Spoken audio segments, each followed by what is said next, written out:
Seul Allah peut me juger. Comme nous l'avons dit précédemment, Allah est celui qui donne les jugements et les sentences. Malheureusement, beaucoup de musulmans comprennent mal cette notion. Ils pensent qu'il est interdit à une personne de juger une autre personne, et cela de manière absolue. Ceci n'est évidemment pas correct. Il est tout à fait permis pour le juge de déclarer quelqu'un coupable ou d'appliquer une sentence sur lui.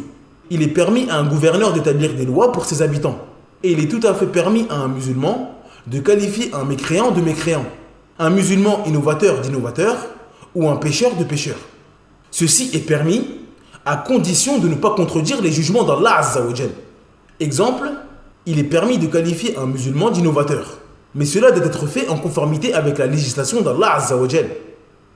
Il faut que cette personne soit réellement innovatrice et que les conditions pour le rendre innovateur soient toutes réunies et également que les empêchements soient absents.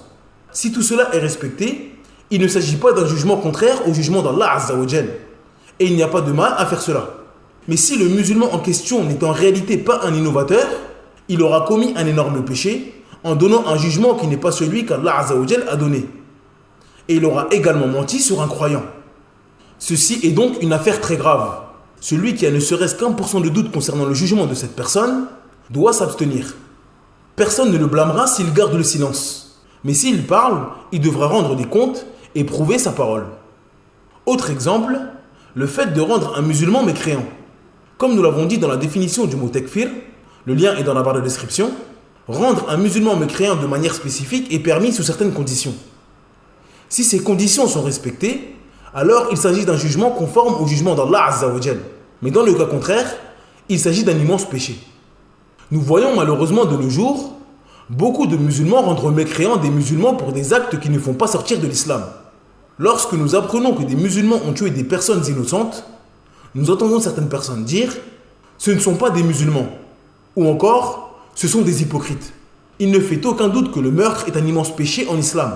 Cependant, cela n'est pas un annulatif de l'islam et donc il n'est pas permis de donner les jugements de mécréants sur le musulman meurtrier. Nous entendons également certaines personnes dire « on ne peut pas être musulman et boire de l'alcool » ou encore « s'il fait du rap, c'est qu'il travaille avec Shaitan ». Le musulman doit faire très attention à sa langue. Il ne doit pas s'amuser avec l'honneur des gens en émettant des jugements sur les croyants sans droit. Il doit se conformer et se tenir à la législation d'Allah Azza wa Jal. Si Allah et son messager jugent telle personne de mécréant, alors nous disons « celui qui commet cela est mécréant ». Si il nous informe que les chrétiens sont des mécréants, alors nous disons « les chrétiens sont des mécréants ». Et s'il nous informe que l'homme a autorité sur son épouse, alors nous disons « l'homme a autorité sur sa femme ». Et cela sans aucun ajout ni diminution au jugement et sentence du Seigneur de l'univers.